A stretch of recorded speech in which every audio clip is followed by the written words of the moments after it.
Kiai Imad itu diberhentikan, dinonaktifkan dari LBM PBNU, saya beri tema, ada apa dengan NU? Banyak yang mengkritik saya, jangan begitu. Kalau sekarang udah jelas kok, masa masih ada teman-teman yang mau membela? Gimana? Terus jelas keberpihakannya. Sekarang kalau baca poin ketiga, itu kan yang melaksanakan poin ketiga itu PWLS. Masa kita membiarkan PWLS yang jelas-jelas melaksanakan poin ketiga sesuai instruksi itu? Kan kita harus konsekuen dengan maklumat itu. Justru bagi saya PWLS lah yang harus kita bela. Meskipun saya bukan anggota PWI, tetapi PWI lah yang menjaga ahli sunnah wal jamaah, ajaran ahli sunnah wal jamaah. Yang saya tahu, yang bisa menjelaskan bahwasanya Mbak Alawi itu kitab-kitabnya seperti ini. Meskipun kita ya sering bahas di sini. Sementara kiai-kiai yang lain pura-pura tidak tahu. Bahkan ada sebagian yang mau membela, membenarkan.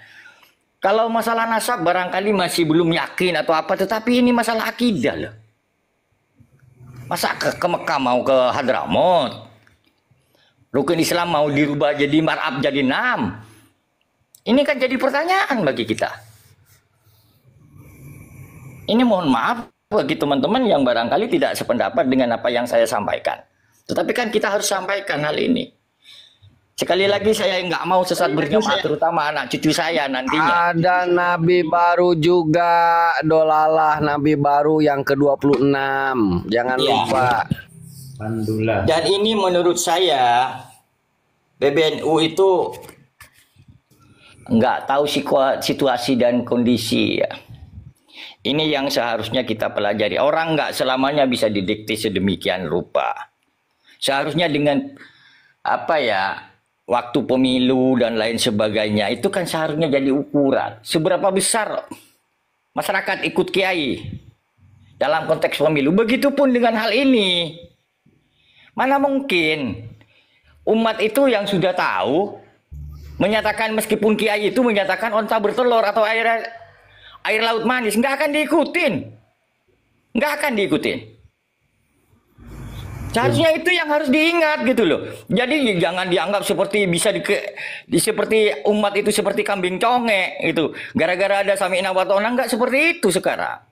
Apalagi era informasi yang begitu sangat mudah didapat saat ini. Eranya beda sekarang. Jangan-jangan nanti bahkan bisa beralih, nggak ikut NU lagi. Kalau seperti itu, kan mencari kenyamanan baru nanti umat. Masa saya mau diajak nyembah-nyembah kuburan seperti itu? Kalau kita ke kuburan itu cuma sekedar berdoa, mendoakan yang meninggal. Lah, sekarang diajarin suruh nyembah-nyembah kuburan yang dihias sedemikian rupa. Apakah itu ajarannya ahli sunnah wal jamaah? Ya. Kan nggak seperti itu. Kita tahlilan, kita 7 harian dan lain sebagainya. Itu mendoakan yang mati, bukan meminta barokah dari yang mati. Kita diajarkan tentang itu. Masa sekarang mau dirubah?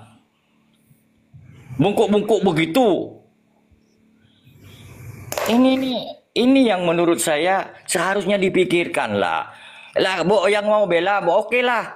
Kalau mau berbicara nasab barangkali masih pakai wo. Tetapi kalau masalah ajaran-ajarannya jangan dong. Contohnya lagi ketika LBY salah baca Al-Quran, ya dikoreksi lah. Memangnya kalau yang bersangkutan memang benar duriah Nabi, bisa saya kenangnya berubah Al-Quran? Nggak bisa. Dibiarkan begitu. Ini karena bisa menyesatkan umat semuanya. Katanya Islam, katanya kiai. Lah kalau seperti ini gimana? Kasihan loh. Justru Kiai Mustamar sendiri lah malah dikritik dengan caranya loh. Caranya orang LBY itu menyampaikan di depan publik ya menurut saya benar. Kiai Mustamar itu menjelaskannya juga di publik supaya publik yang sebelumnya membenarkan apa yang disampaikan Kiai LBY terkoreksi oleh Kiai Marzuki Mustamar gitu loh. Buktinya kalau disampaikan ke sana bisik-bisik, kamu salah. Sampai sekarang mana klarifikasi dari LBY? Ini hampir 3 bulan loh. Belum ada klarifikasi bahwa dengan minta maaf lah, salah, saya ini lupa. Orang manusia itu bisa salah kok. Nggak maha benar. Nggak akan dicaci sebenarnya. Jangan jaim lah.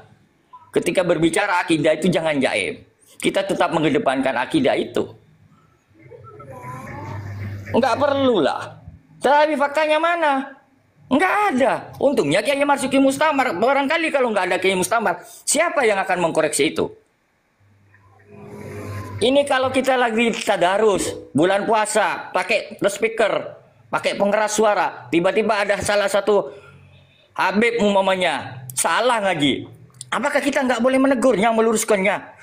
Bentar-bentar ini yang salah Habib, matikan dulu speakernya begitu, biar nggak kedengaran oleh umum. Baru ditegur. Ya nggak kayak begitu kalau tadarus pakai pengeras ya. Terus saja kita tegur siapapun itu gitu loh. Kan itu memang saling mengkoreksi, nggak apa-apa. Karena ini demi kesucian kitab suci kita gitu loh. Ini yang terjadi saat ini. Ini sudah berapa jam Bang Riki? Bang Riki, jamnya berapa? Dua setengah jam. Dua setengah jam kurang setengah jam lagi. Terima kasih. 2,5 jam baru kurang setengah jam lagi. Setengah jam. udah dulu. Ya udah, terima kasih ya teman-teman.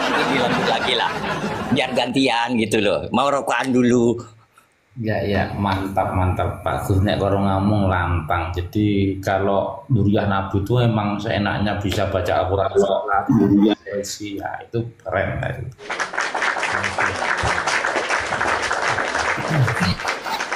Aku yang tengah jam lanjutin boleh ya? Boleh. Ya, jadi begini, yang dikasihkan pada guru kita ini betul-betul aktual itu apa yang terjadi ya.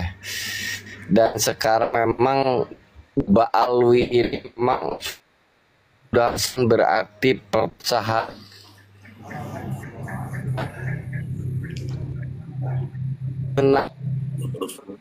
nabinya juga ada yang ke-26. Putus-putus sinyal. Sinyal putus-putus. Aku mute dulu, nunggu sinyal dulu. Siap, ya ini bangkit. Nah ini.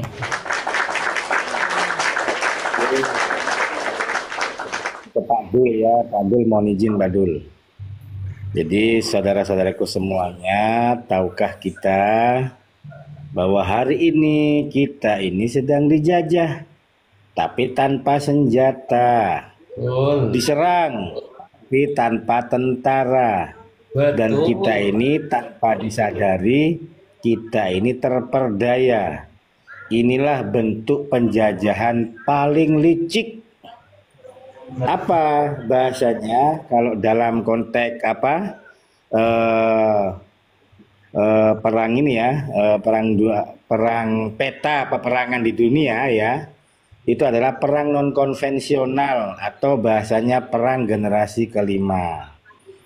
Sebuah perang yang senyap, yang menargetkan hati, pikiran, budaya, ekonomi, dan masa depan bangsa kita. Ini bukan sekedar teori konspirazong, tapi ini adalah kenyataan yang telah, sedang, dan akan terjadi jika kita tidak sikapi atau tidak kita waspadai. Apa itu perang non konvensional atau perang generasi kelima? Perang ini bentuknya paling halus dan paling berbahaya. Bentuk-bentuknya apa saja? Bentuknya proxy war, di mana negara asing menggunakan kelompok-kelompok atau elit-elit yang ada di dalam negeri ini Tujuannya apa? Untuk menjatuhkan Indonesia dari dalam. Ada bentuk lain yaitu perang informasi. Ada berita hoak, ada berita yang menarasikan pembelokan sejarah, disinformasi. Apa tujuannya? Memecah belah rakyat. Ada perang budaya, itu kan penyusupan budaya berjubah, berimamah, mengaku-ngaku apa namanya? Duriya Kanjeng Nabi. Tuh. Tuh. Aduh, saya ada telepon, lanjut dulu, Hos. Oh, siap. Assalamualaikum Pak Dul. Ya, saya mungkin hanya akan menambah sedikit apa yang disampaikan Pak Pitagoras dan Yai Nusantara. Yang pertama tadi yang disampaikan oleh Bang Pitagoras itu menyangkut tentang peran-peran ya namanya seorang pendai atau pendakwah yang memang mengarah kepada dia seorang artis agama itu. Saya memang setuju itu ada juga. Dan perlu diingat bahwa saya sendiri pernah mendengar, nggak tahu rujukannya dari kitab mana, ya Nabi itu pernah menyampaikan bahwa akan ada masanya nanti seorang pendakwah, seorang dai-dai itu menyeru di pintu neraka. Ya, ini harus apa namanya, bukan hanya lari kemana-mana ya, tapi juga mengarah kepada saya sendiri atau jenengan-jenengan sedoyo yang memang seandainya berperan di masyarakat sebagai pendakwah atau sebagai penyambung lidah lisan yang mulia Rasulullah SAW. Itu yang jelas Nabi kita telah bernubuah seperti itu. Akan ada masa seorang pendakwah atau seorang dai-dai yang menyeru di pintu neraka. Lah bagi orang awam, bagi orang yang memang tidak berilmu seperti saya, ini kan hanya melihat captionnya ya. Mereka dipajang-pajang di spanduk-spanduk ya dengan gaya artis. Itu juga yang pertama mempelopori itu ya para kabib-kabib, terus terang aja sampai Pak Jenderal turun tangan mencapik-capik baliho-baliho yang besar itu. Saya dulu sudah mengarah ke situ. Apakah ini model seperti ini yang disampaikan oleh Rasulullah SAW sehingga banyak artis-artis agama seperti itu. Dan orang awam cenderung yaitu tadi mengikuti keinginan hawa nafsunya. Wah, yang penting rame kayak begitu, hanya seperti itu. Istilahnya kata orang Jawa itu ya di teori kayak gitu, walaupun banyak teman, walaupun banyak pengunjungnya, itu ya seperti nantinya dalam timbangannya mungkin yang disampaikan juga itu akan sekelompok atau umat yang hanya berbuih ya, seperti lautan yang berbuih, tapi dia ngambang sana, mudah sekali diombang-ambingkan seperti itu. Itu kelompok atau masyarakat yang tidak punya patokan ya, sebagai tidak punya standar keilmuan kebenaran seperti itu. Saya sangat setuju ya. Itu hanya ya, saya hanya menambah saja. Terus ini captionnya ini skandal korupsi di balik instruksi PB. Narasi seperti ini saya sangat setuju terhadap hostnya ya. Ini sudah pernah saya sampaikan. Apakah ini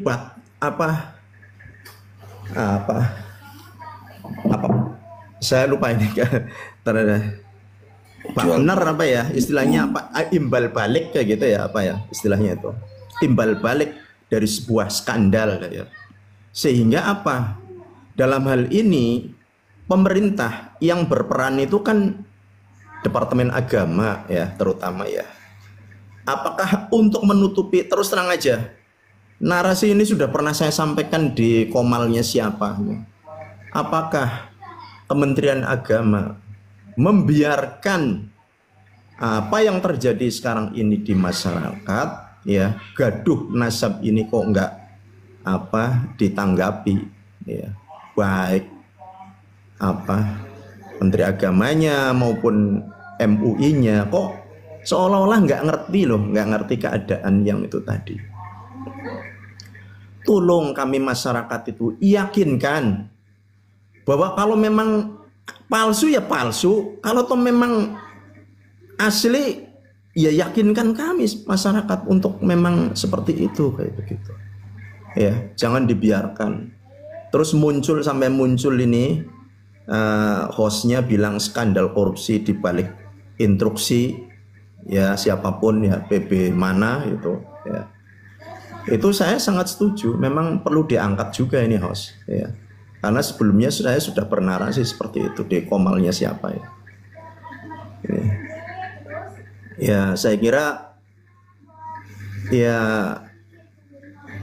tetap kita bersemangat untuk menarasikan hal-hal yang ini ya, yang sifatnya untuk kemasyarakatan, sebab tidak ada lain, tidak ada bukan, semata-mata lisan kita ini sering masuk ke komal-komal dan tidak sedikit kita bernarasi semata-mata itu ingin mencerdaskan masyarakat, ingin supaya rekan dan saudara kita ini sadar dari wabah virus-virus doktrin Ba'alawi ini ya. Terus terang aja kalau misalnya menyebut nama oknum itu udah kita lidah kita ini udah berat karena udah terlalu banyak ya. Orang-orang yang saya sodorkan seandainya saya bernarasi ini loh begini, mereka ya seperti itu, mencak-mencak, mana buktinya? Nah, ini dibilang kita nggak boleh mengatakannya, ini orang-orang yang dianggap itu tadi botol kali ya. Iya, orang pura-pura budeg kali gitu Pak ya. Saya kira itu saja yang dapat saya sampaikan ya. Silakan host dilanjut. Iya, terima kasih. Silakan Jacob. Oke, saya coba menyambung ya.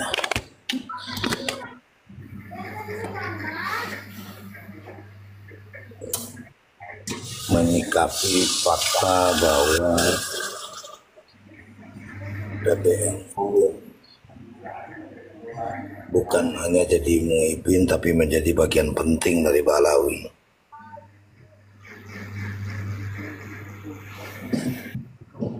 Kenapa saya bilang begitu? Karena kalau muibin itu tidak terlalu penting.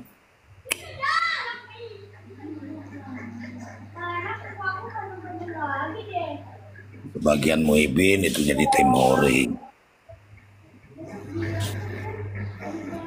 bahkan tidak segan-segan ditumbalkan.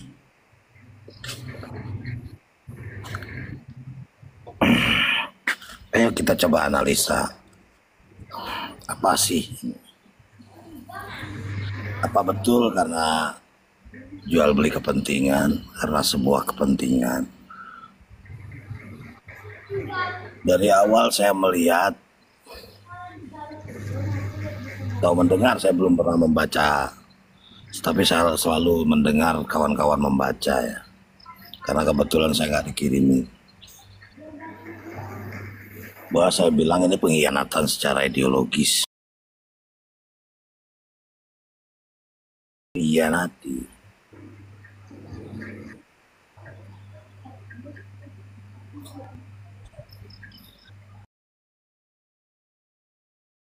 seperti yang Bang Acong tadi bilang, sekarang kalau berbicara makna poin nomor 3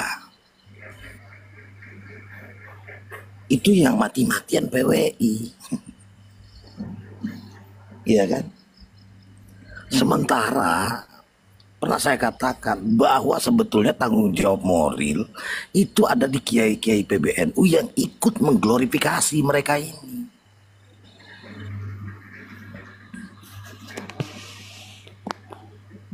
Ikut jadi marketing loh.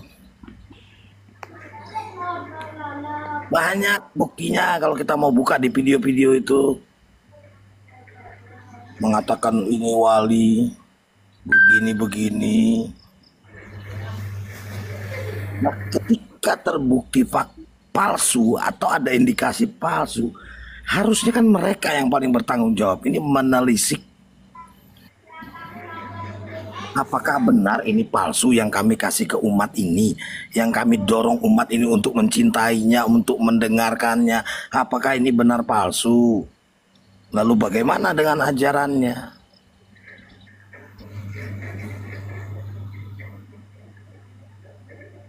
Oke, terkait asli atau palsu bisa kita abaikan, tapi ajarannya yang selalu diteriakan di panggung-panggung, di video-video TikTok, Facebook, yang sudah menyesatkan umat.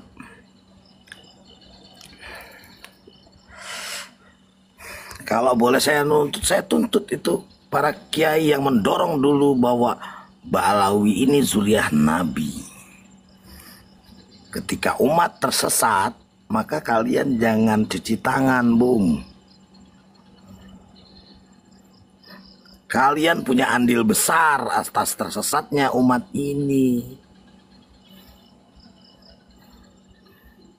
Sekarang bukan pura-pura bego, malah dibelain nih biangnya kesesatan ini. Dengan menjustifikasi organisasi lain yang notabene organisasi tersebut mati-matian ya mengkanter kesesatan ini, membuka kepalsuan ini.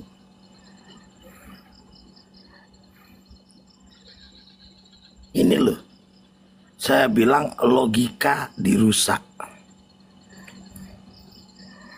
Bagaimana sih kok sekelas PBNU logikanya bisa rusak?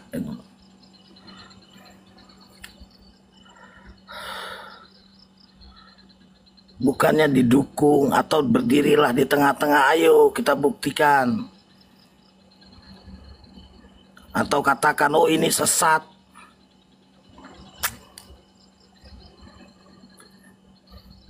Belum ada dari struktur bilang ceramahnya yang sesat itu sesat. Ataukah harus diimani? Sekalian sampaikan, imani bahwa itu benar. Jangan abu-abu. Karena ketika ada abu-abu akan timbul pertanyaan, kenapa?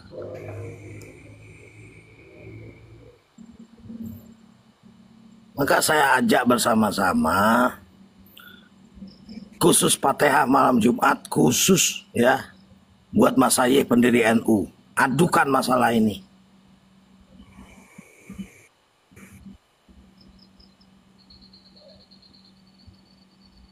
Ini benar-benar menyakiti, mengkhianati semangat berdirinya NU.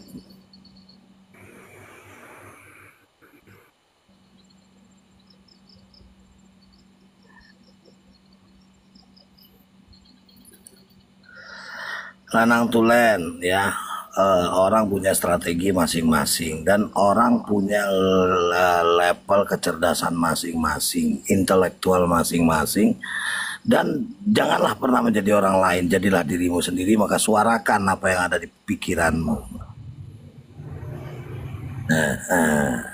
Ini penting nih, jangan pernah tersandra maksud saya. Bahkan ketika dirimu tidak berdaulat atas dirimu sendiri, enak cari tali yang panjang, lo gantung diri aja udah, nggak ada guna. Hidup cuma ngabis-ngabisin oksigen doang.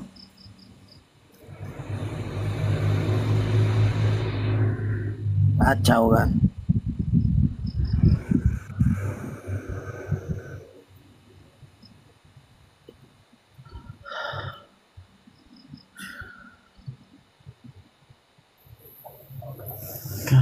Ulas itu dicap oleh, ditandatangani oleh PBNU. Ya, saya lugas, saya tegaskan ini pengkhianatan. Udah mereka nggak mau tanggung jawab atas perbuatan mereka yang mendorong umat mahabbah kepada para Balawi ini, ya kan? Sekarang fakta dibalikkan, yang berjibaku mati-matian menanggung dosa mereka, ya menanggung dosa yang tadi mendorong umat ini mahabbah kepada Balawi itu. Dosa itu mereka tanggung gitu, dengan berjibaku membuka kesesatan itu, ya, menjelaskan kepada masyarakat, kepada umat, malah dituduh pemecah belah.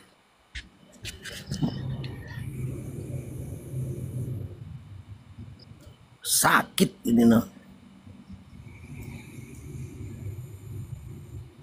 Maka saya sempat ngomong, kalau Kartano yang ada di saya, ya, atau kartu anggota Banser yang ada di saya membuat PBNU berhak mengambil hak saya untuk memilih suatu jalan yang mereka sendiri tidak bisa memastikan jalan saya ini salah atau benar, tidak pernah tegas atas itu, tidak pernah membuktikan dengan data, hanya bicara husnuzon. Nih, saya kembalikan kartunya. Tidak keluar dari NU sesuai janji Mbah Hasim, bahwa yang nguri-nguri NU, yang memperjuangkan NU dianggap santrinya, bukan strukturnya. Karena ketika struktur menjadi duri seperti ini, bukan hanya tidak memperjuangkan NU, justru merusak NU.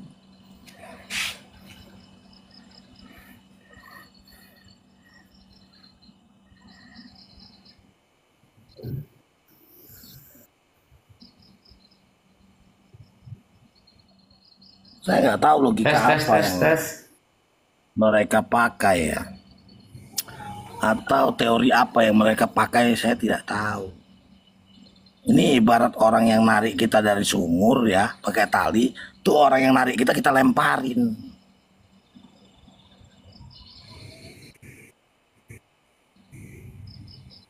Nggak main-main soal kesesatan ini.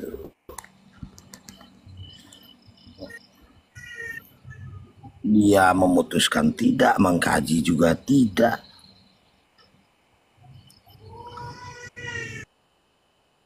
Sekedar main beda catur sekali keluarin skak, enak banget. Bayangkan kapasitasnya organisasi lain itu menjustifikasi, menghakimi organisasi lain itu apa? Lalu dampaknya apa coba? Ketika struktural bawah, akar rumput menolak, maka harga diri PBNU itu sendiri rusak oleh mereka sendiri. Ini kan konyol.